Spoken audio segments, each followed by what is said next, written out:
Beni candan usandırdın, cefada yar usanmaz mı? Melekler yandı vahimden, oy oy. Muradım şem'e yanmaz mı?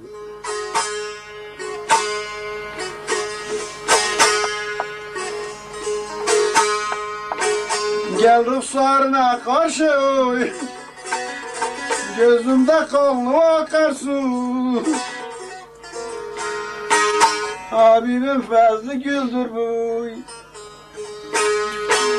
Akan sular bulanmaz mı?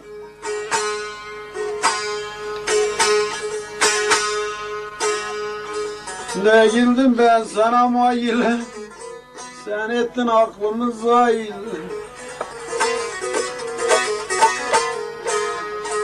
Bizi tane diyaydan gafil, yarın şadan utanmaz mı?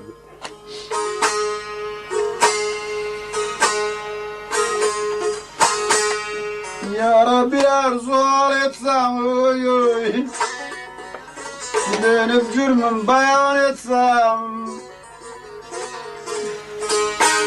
temennayı visal etsem, of ediler kail olmaz mı?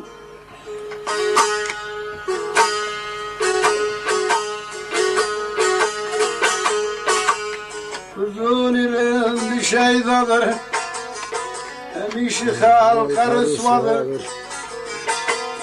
Sorun ki bu ne sevdadır, sevdada yar usanmaz mı?